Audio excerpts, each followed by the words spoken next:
Bourbon. Belts. Blockbusters. You are listening to the Triple B Podcast.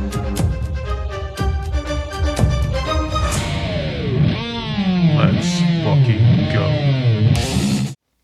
Welcome back to another episode of the Triple B Podcast, Bourbon, Belts, and Blockbusters.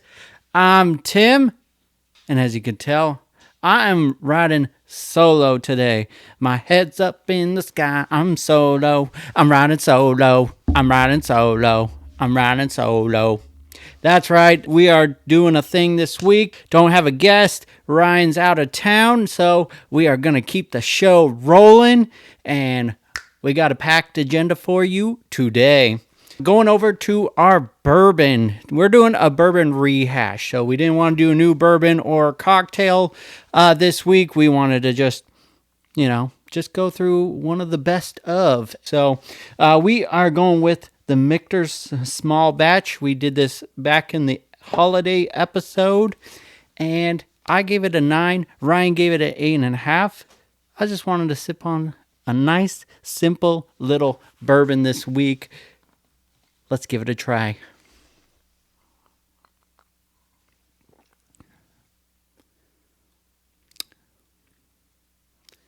It's still so good. It is still so good. It has that sweetness to it. It's very smooth, very easy to drink, has a quick burn towards the back. I'm going to keep my rating the same. We're going to go with a 9 on that. It's just so good. Going over to our socials, you can find us on Instagram, X, YouTube, TikTok at TripBPod.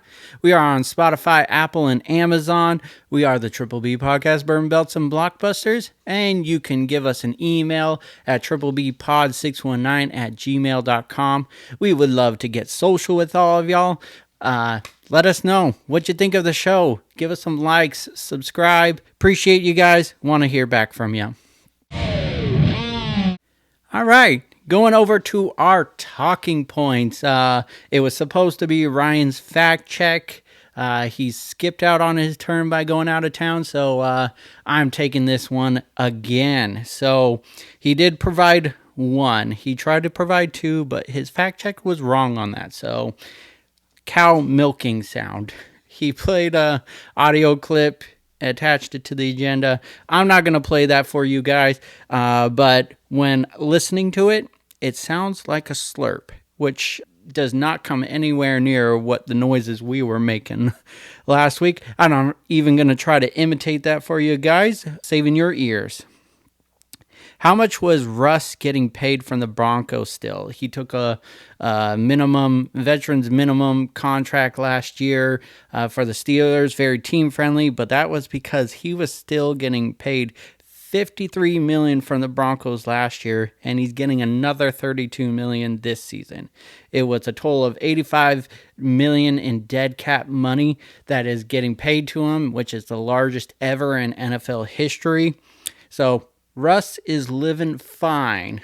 We played a game last week, and it was Guess Who.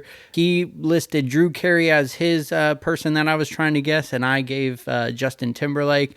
We were asking questions back and forth, and there was just a few that kind of hit where I wanted to get some clarification.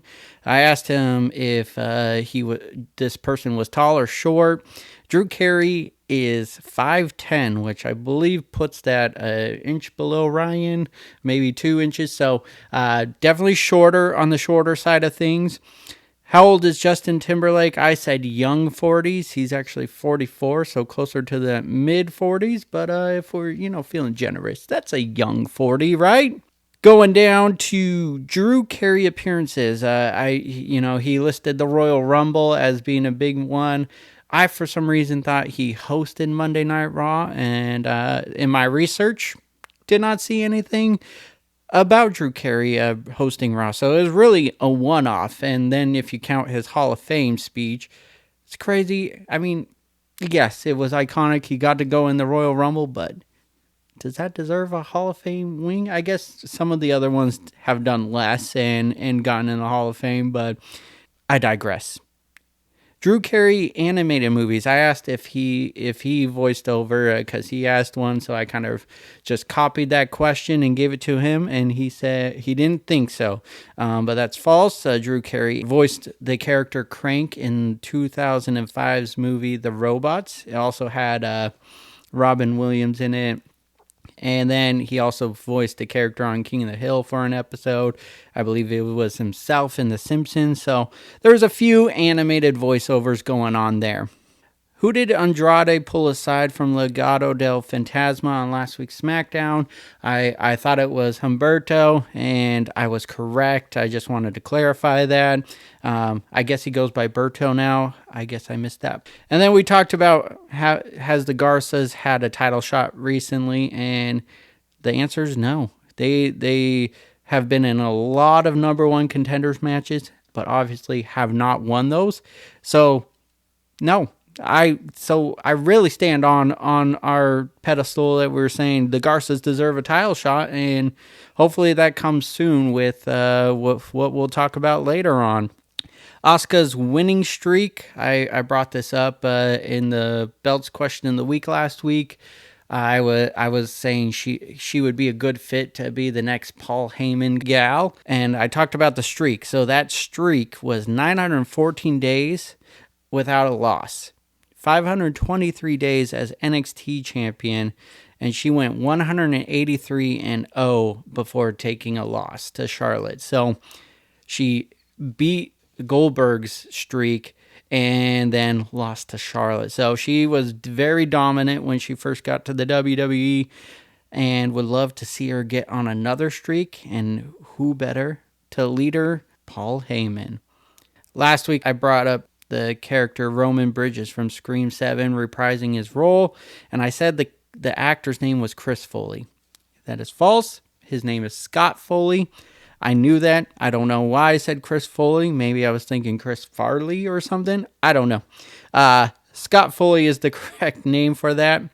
And then the network that the 100 was on, we talked about that in Toasted or Trash. And that show was on the CW. I believe we brought up that during that segment, but we weren't 100% sure. It was on the CW, and it ran for 7 seasons. I would have to listen to it back, but I believe Ryan said it went for 6 seasons. So 7 seasons is how long that show ran for. And that's what I got for the fact check. Following up on our Seahawks talk, last week we talked about it was a brutal week for the Seahawks. We lost Geno, we lost Tyler Lockett, we lost DK, among a few others that weren't really notable, but it felt definitely like this team was going towards a rebuild. This week, on the other hand, they start getting active in the free agency. So just listing off some of the things we've done, we've went ahead and signed Sam Darnold, Cooper Kupp, Josh Jones, DeMarcus Lawrence, Marquez Valdez-Scantling, and Shamar Jean-Charles, all while picking up some draft picks. We have a visit lined up with an offensive lineman for Tevin Jenkins, and we re-signed Ernest Jones, Jaron Reed, Josh Jobe, and Cody White. So while, yes, we lost a lot of big names for Seahawks, it no longer feels like we are going into that rebuild. Are we in a better place than we were before? That's up for debate. I think there's a lot of upside with Sam Darnold being younger. He's got a very similar skill set to what I believe Geno Smith has. So this could be a really good thing for the Seahawks. And again, capitalizing on some draft picks and draft capital and building towards our future. I wish we were more aggressive for the offensive line, but that's just not the way the Seahawks go. With this visit with Tevin Jenkins, I hope that at least leads to signing him. This, again, is just more exciting with these signs because it doesn't feel like we're giving up. And I think that was the biggest thing that I was disappointed in was we were a 10-win team last year, and I thought we were just at one step closer. And when we started getting rid of those people, I was just like, no way, We were so close. Why are we going into a rebuild? And it doesn't feel like that anymore. So positive things. I'm still excited for what we do in the draft. There's still more free agency to go. A lot of the names are obviously off the board, but I'm glad we were aggressive towards the beginning here. Going on to our wellness journey check-in number 16. Ryan's not here, obviously, to give me any of his challenges or anything, but I'll still take you through what I've gone through, so some successes. Again, still very consistent in going to the gym. I'm hitting it 3 to 4 times a week and just being consistent with that. I think that's been the biggest thing. I think last time I talked about it was just getting challenging, going to the gym and getting out of the car. I haven't been facing that, so I guess that would be another success. That's been really exciting is I'm still motivated, still going to the gym. Some challenges. We've been very busy with work, so is Haley with school and with work, and so it's just been putting off meals at home, and so there's been a lot of ordering out. So food choices have definitely been a big opportunity for me this past 2 weeks, which leads me to my weight loss. There was no loss or gain. I stayed flat, so I'm still at that 145.8. That said, I'm feeling really good about my body. I'm feeling myself shrinking. It feels good. I'm starting to feel better in my clothes that I got. I'm fitting into some of the clothes that I wasn't fitting into, and I think that has been really great. And so I'll take it as a win and not as a loss because like I said, I'm feeling more confident in how I'm looking. The weight looks like it's coming off.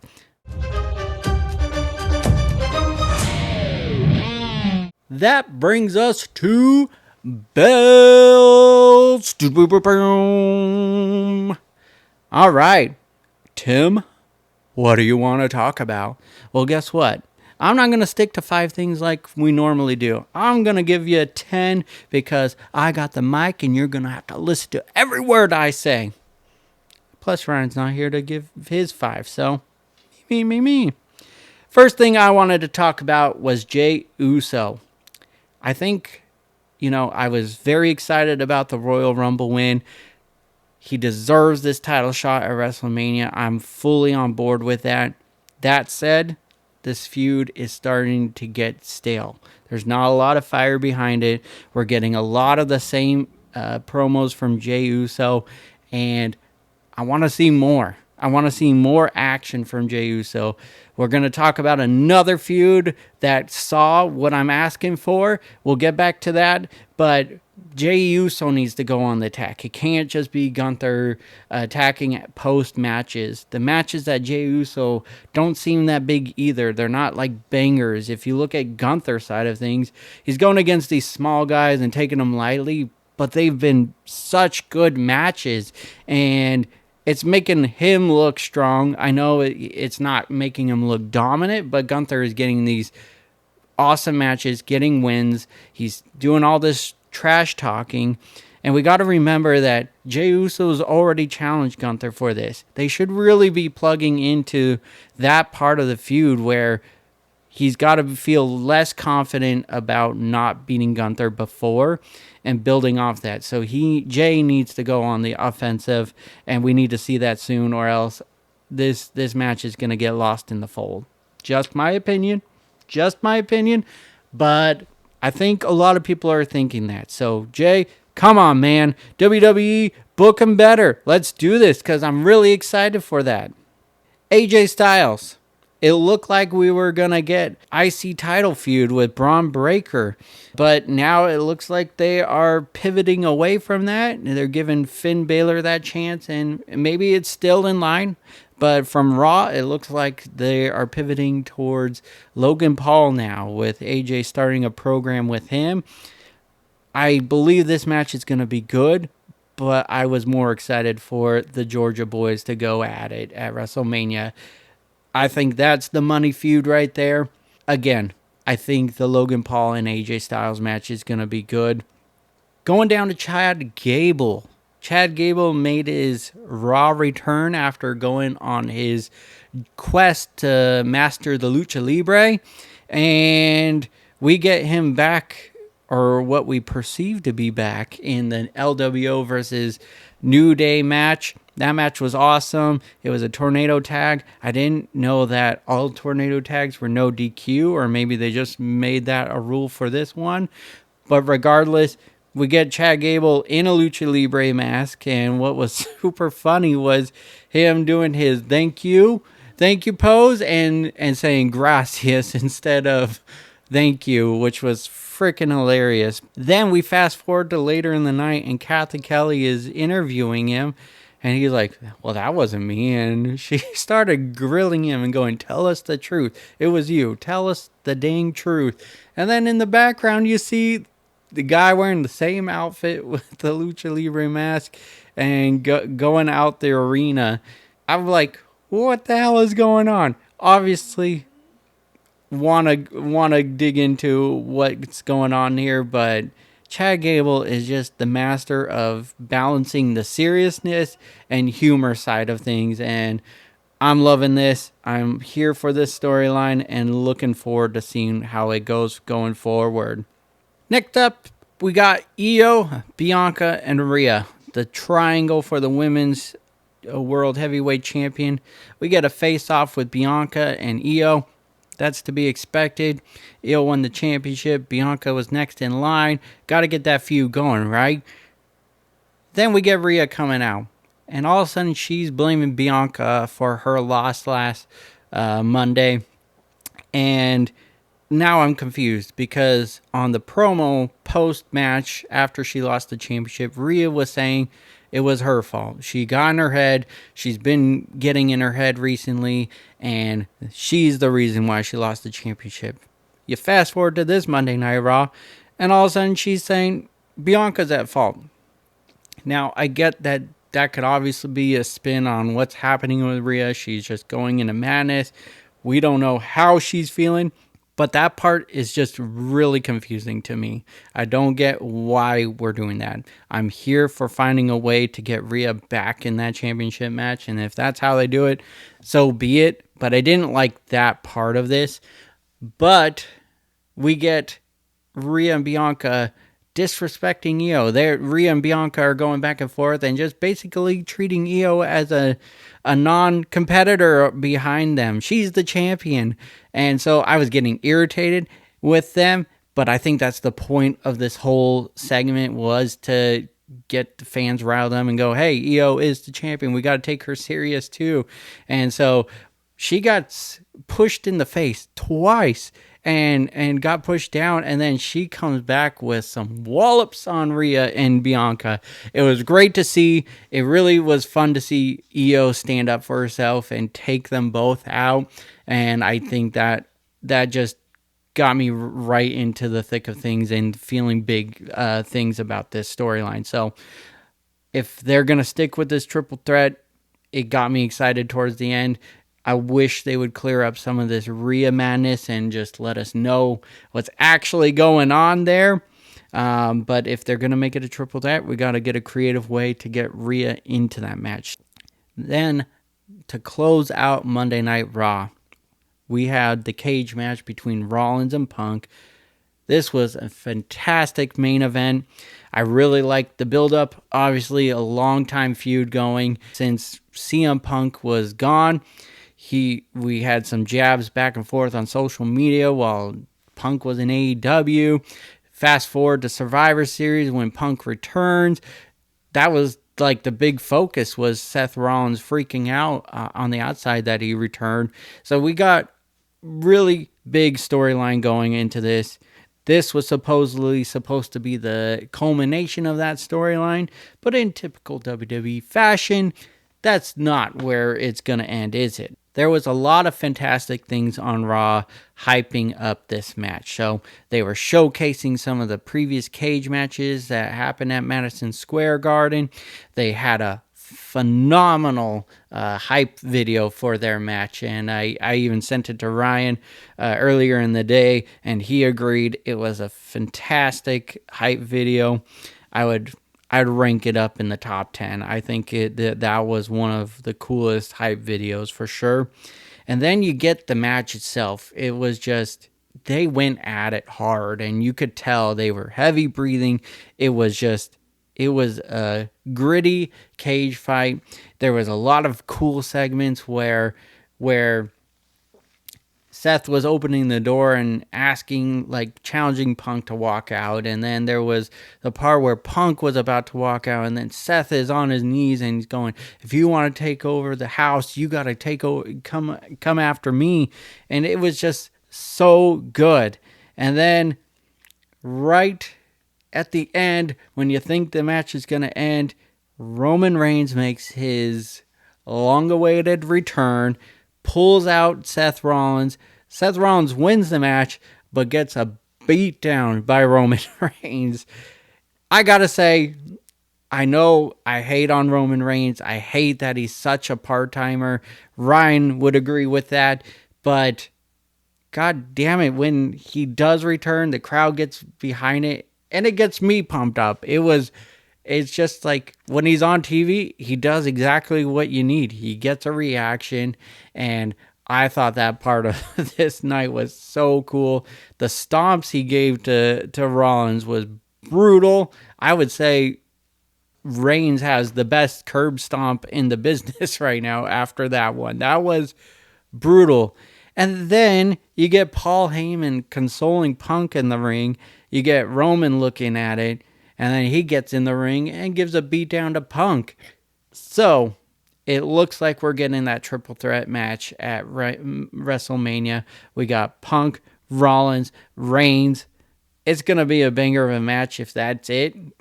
They would be really cool if like that match led a way to get into another title match. I don't know. Maybe that can happen. But nonetheless, the match itself has the storyline there. I know we talked about Punk really not fitting it, and I still agree to a point, but you got that Paul Heyman tie, you got a favor lingering. In that way, you can kind of circle it together. We still got 5 weeks until WrestleMania, so we still got plenty of time to build Punk and Reigns feuding. The Seth and Roman speak for itself, so we don't need to go into that. But yeah, that was an awesome way to close out Raw.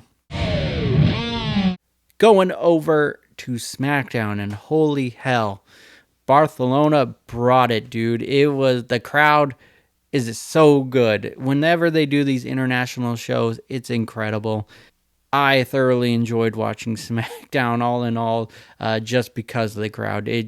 When you have a live crowd like that you showed, the show goes by so quickly. And I know we've been complaining about SmackDown over the past, basically right when it went to 3 hours, we were complaining about it's lost its quality. The 2 hours went by really fast before, and then when they went to that 3 hour, it's been a stretch. That first episode of the 3 hour SmackDown I thought was good, and then it was lacking something. So really excited to see the crowd, and we got that going for the next few weeks. We got to talk about Jacob Fatu.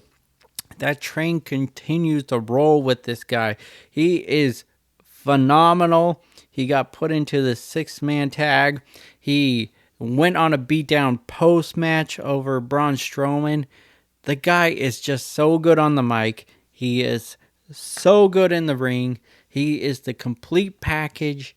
And I just feel like they need to put him in a big, big storyline now, or else they're just missing the boat on this guy. The crowd is fully behind him.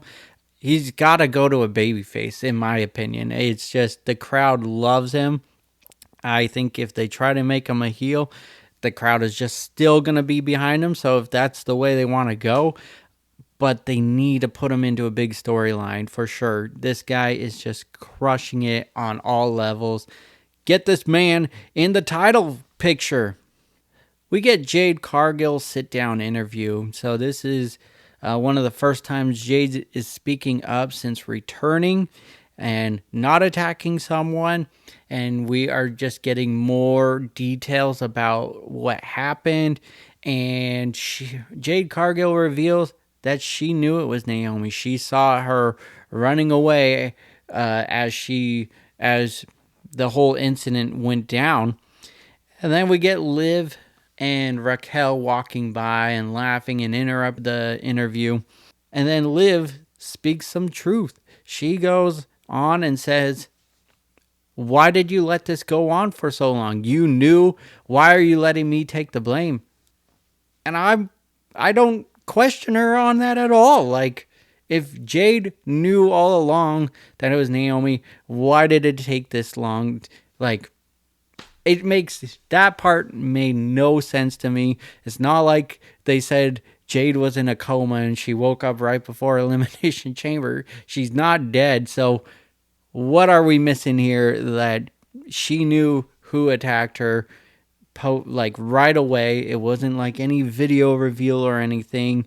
And that to me just makes no sense. But this is leading up to a match now with Jade and Liv. So this will be first match back for Jade. So that's exciting. We'll want to see how she does solo in the ring because we haven't got a lot of that. The only thing that I can think would make this better at all is just, again, making Bianca part of this and having Naomi doing it on Bianca's behalf. Like, the whole segment last week was a ruse. Naomi's taking the fall for Bianca while Bianca's going for the title. And then post WrestleMania, we get more reveals that Bianca was the mastermind behind everything, leading to that Jade and Bianca feud. Unless, again, somehow pull Bianca out of the title picture at WrestleMania and get her back to Jade. I don't see that happening, but we'll see. Now, like I alluded to earlier with Jay, we're finally getting some steam behind the Charlotte and Tiffany Stratton feud. It's lighting up now. This is exactly what it needed.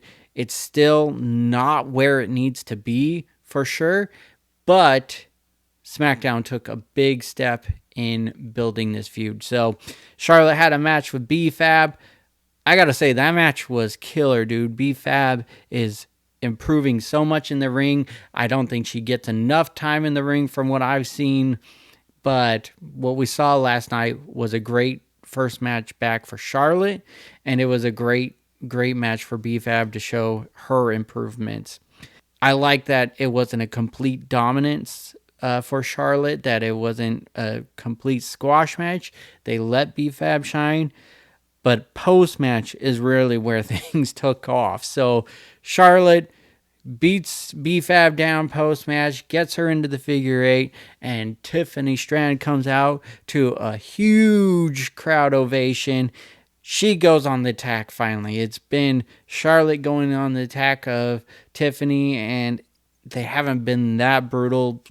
Sans the last one, I would say, was the best Charlotte attack, but the other ones, not so much. So Tiffany comes out, and it was almost like the Seth Rollins CM Punk brawl across Monday Night Raw last week, and this was very similar. It was just they couldn't keep them separated. You can finally feel that anger in Tiffany Stratton.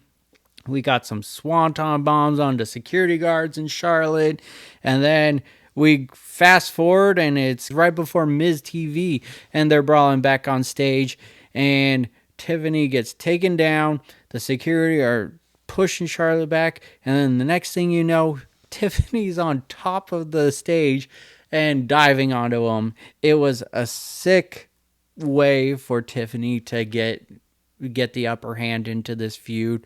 They need to really build off of this momentum for sure.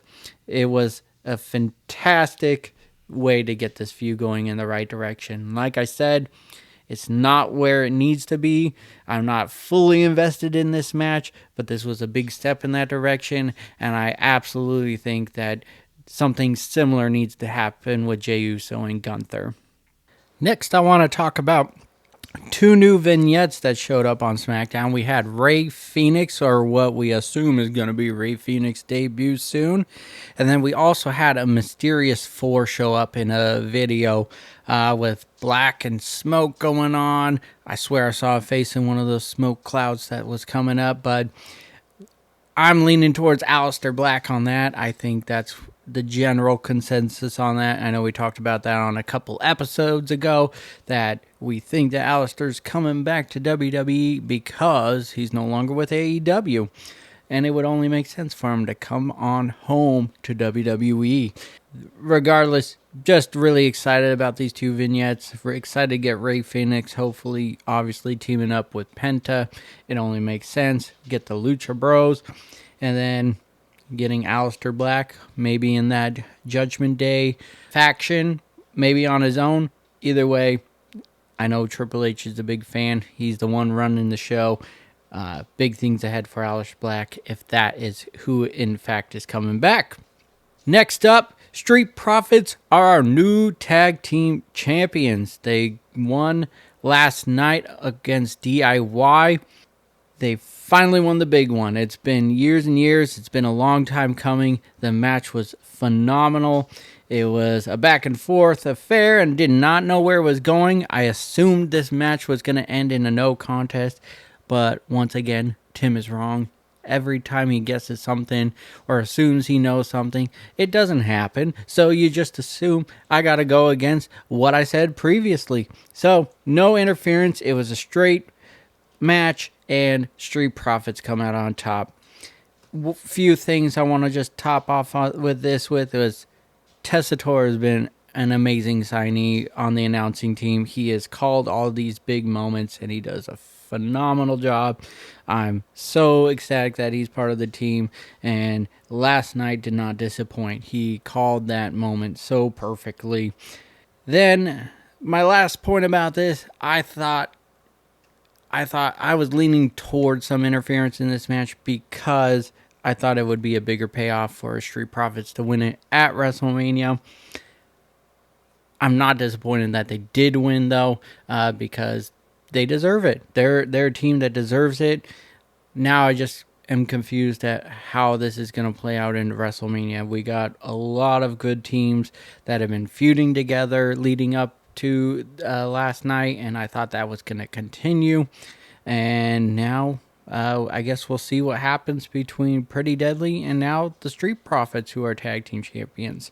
I'm sure DIY is going to put their hats in the table and say, hey, we get a rematch, and that would make sense to me.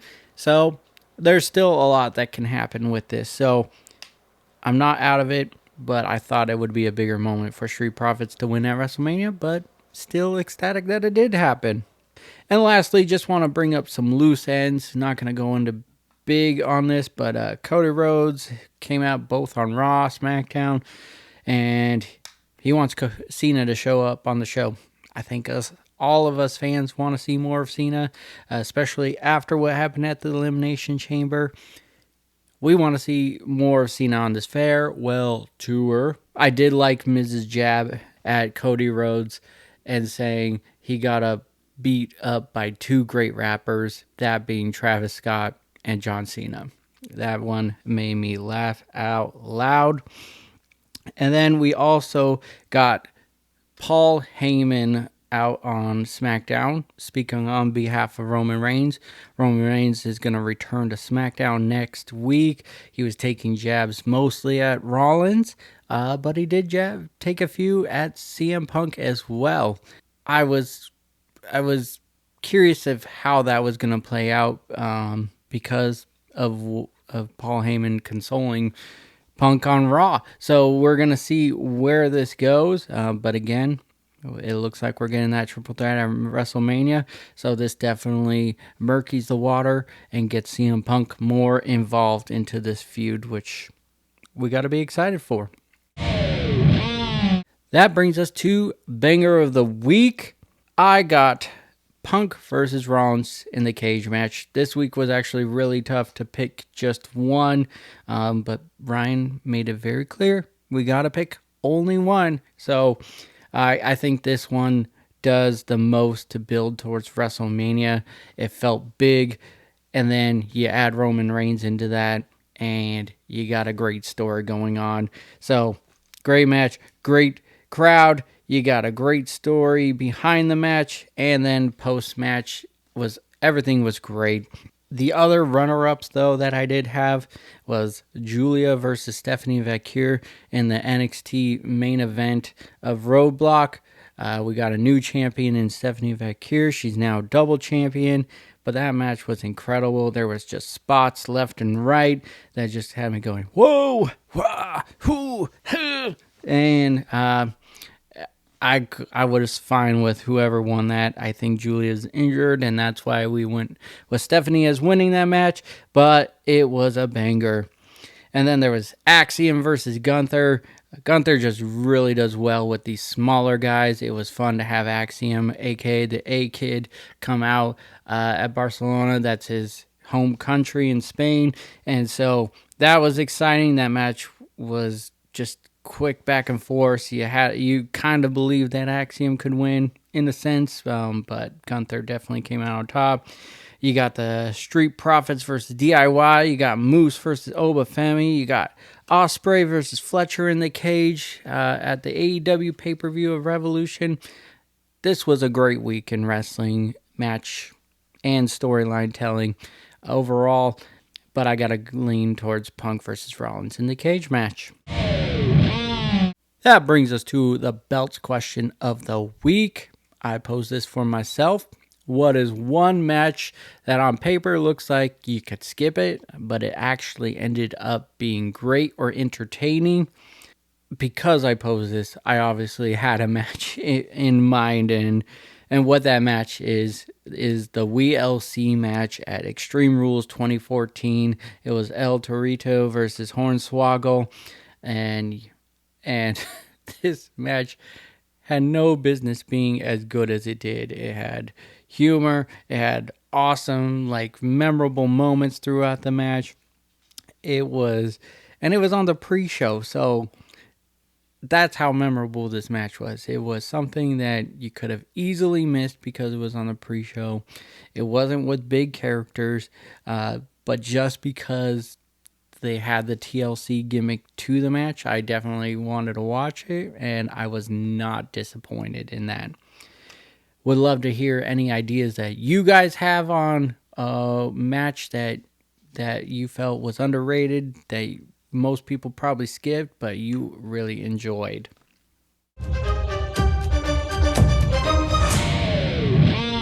That brings us to Blockbusters. Bow, bow, bow, bow. We got a few movies here for you. Starting off with Freakier Friday. This is the follow-up to the beloved Disney movie Freaky Friday with Jamie Lee Curtis and Lindsay Lohan. So, synopsis goes, this summer is about to get freakier. The story picks up after Tess and Anna endured an identity crisis.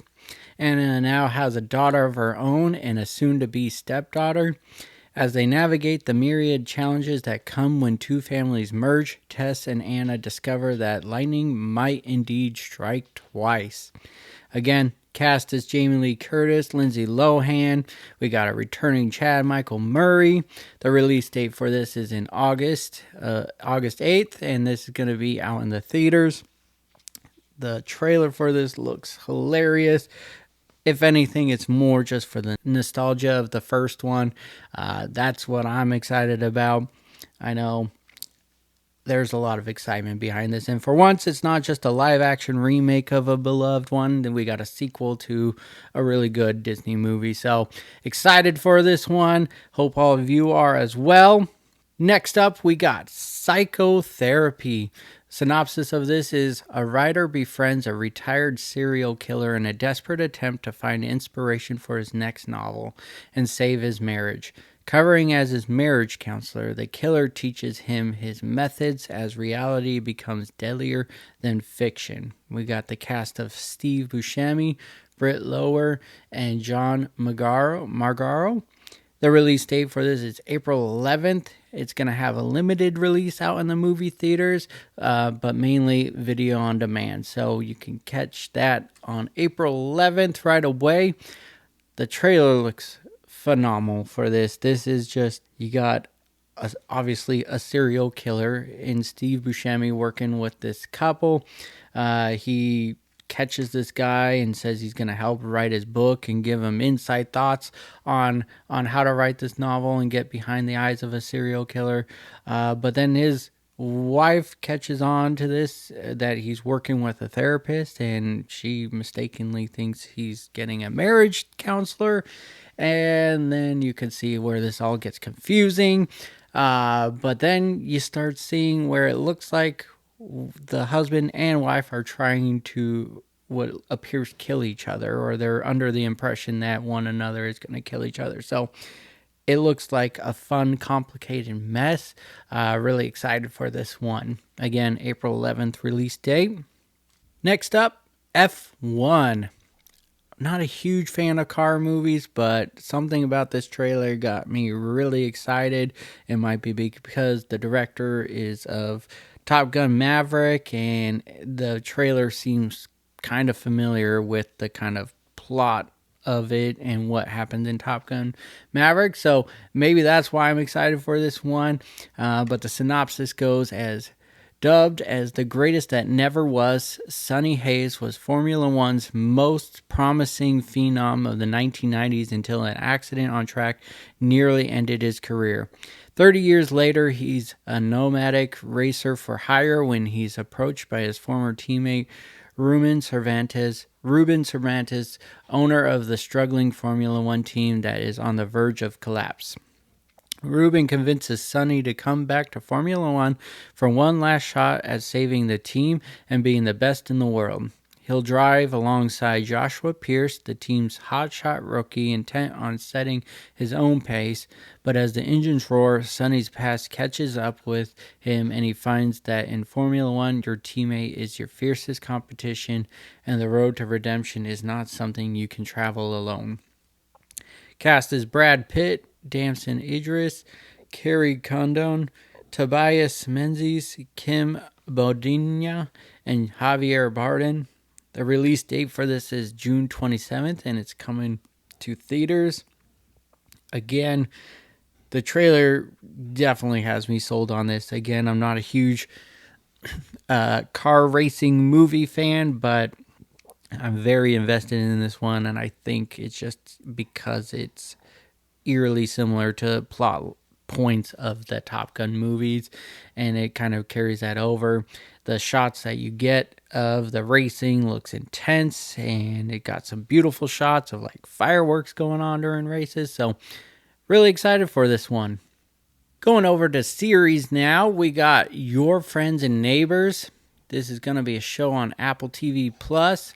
Release date of April 11th. We got a lot of April 11th releases coming on, but the synopsis of this is: after being fired in disgrace, Andrew Cooper, a hedge fund manager still grappling with his recent divorce, resorts to stealing from the homes of his neighbors in the exceedingly affluent Westmont Village, only to discover that the secrets and affairs hidden behind those wealthy facades might be more dangerous than he ever imagined.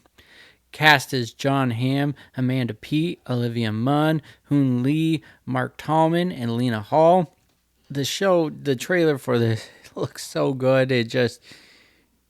John Hamm is a great actor, so I'm sold on just that. It's on Apple TV Plus, so we know it's going to be a good show. But just the premise of being a guy in the neighborhood and stealing from your neighbors, it looks like a more serious version of Good Girls. It was a show on TV, and it was just like these stay-at-home moms, and then they go into crime, and it just kind of feels kind of like that. It sounds like it's already approved for a season 2, so we'll at least get 2 seasons of this show already, even before the first one comes out on TV. That brings us to Black Mirror Season 7. I'm going to be open and honest, I have not watched any of Black Mirror, but I did watch the trailer for this new season upcoming, and I gotta say, it looks incredible. It got me invested and wants me to go back. I want to go back and watch the first 6 seasons. I know they're not that long of seasons, and they're really just kind of stories on each episode, so it's not like you have to watch all of it. But this trailer definitely has me excited for that. But that said, going into the synopsis for this, Lose Your Mind, Lose Your Reality. The Emmy Award-winning series returns with 6 new stories. Nothing is as it seems. The cast is just all-star ensemble. Obviously, they're going to play parts in different episodes, but some of the notable names is Christina Milioti, Paul Giamatti, Rashida Jones, Awkwafina, Will Poulter. The release date for this is April 10th, and the platform is going to be on Netflix. Again, never seen the show before. Heard a lot of great things about it, and that has me pumped up to see this show, and I'm going to definitely be starting the series very, very soon. That brings us to our segment of Fred, which is follow-up, rumors, and early development. First up, got I Know What You Did Last Summer and Scream 7. Both movies have officially wrapped up filming, so that means we are in the home stretch for these to be released. Big fan of these, big fan of these franchises, as you all know. So just getting more and more excited about how close we are getting to being able to see these movies. So very excited about that. Next up, Conjuring Last Rites. This is going to fall under that rumor category, but the rumor is that the last bit of this movie, specifically 30 minutes is what I read, will be paying homage to The Exorcist. And there is one scene that is set to surpass the infamous spider walk scene from that movie. That's big shoes to fill, but if any movie franchise can do it, it's going to be The Conjuring. So bring it on. I'm ready for that scene. Again, the release date for this is coming up in September of this year. I say it can't come soon enough. Next up, Ted Lasso Season 4 is official. It is officially confirmed. He's set to coach again for Season 4, and this time he's coaching a women's soccer team. Not much other details other than it being confirmed, but that's all I need because the first 3 seasons of Ted Lasso were phenomenal. I will say that Season 3 really ended and felt like a good ending to the series, but I really enjoyed those 3 seasons, so I am welcoming of this Season 4. So, again, something to be excited about. And lastly on this, some early development, or maybe it is fully filmed, but we don't have a trailer or anything on it. But we got the next movie in the Knives Out mystery franchise. It's called Wake Up Dead Man, a Knives Out mystery. This follows The Glass Onion and previously Knives Out. Benoit Blanc returns in his most dangerous case yet is the tagline. The cast that has been announced is Josh O'Connor, Glenn Close, Josh Brolin, Mila Kunis, Jeremy Renner, Kerry Washington, Andrew Scott, Kaylee Spaney, Daryl McCormick, and Thomas Hayden Church, and of course Daniel Craig as Benoit Blanc. That's set for a Netflix release later this year. No official date yet, but big fan of mystery movies. The first 2 were awesome movies, so this is, I'm hoping, following in great footsteps there. And that brings us to the Blockbusters question of the week. Again, I pose this for myself because there is no Ryan here. My question for myself is, what movie had you rewatching it over and over again, looking for clues or Easter eggs because something egged you on to do so? And the movie that had me feeling this way was The Blair Witch 2 Book of Secrets. And me and my buddy Alex went out and got that movie pretty close to release date on DVD. We watched it at his place and remember really enjoying the movie. I would love to go back and watch it because I haven't watched it since then, and that was forever ago. But then we started digging into the special features, and there was this feature that was like talking about all these like Easter eggs and clues in that movie, and we kept going back to the movie, rewatching it and looking for those and going, oh my god, we saw it, or oh wait, no, did we miss it? And then going back, it was like literally going back and forth between the special features and that. Just remember having a lot of fun with that. I'm not even convinced that what they were talking about in the special features actually made it in the movie, but the movie had us just digging for more clues, just because it was just kind of one of those like made to believe like it was a true story, and so we were just really digging into that part of it. It was fun, and it sticks as a memorable moment in my movie history of watching, and that's why I put that for this question. Well, guys, it's a quick episode. I know there was not a lot of back and forth, obviously, without Ryan, but I thought, the show must go on, guest or not, and I hope you enjoyed. What a great week in wrestling. We got a lot of upcoming blockbusters to get excited for, so cheers to you guys. Let's fucking go.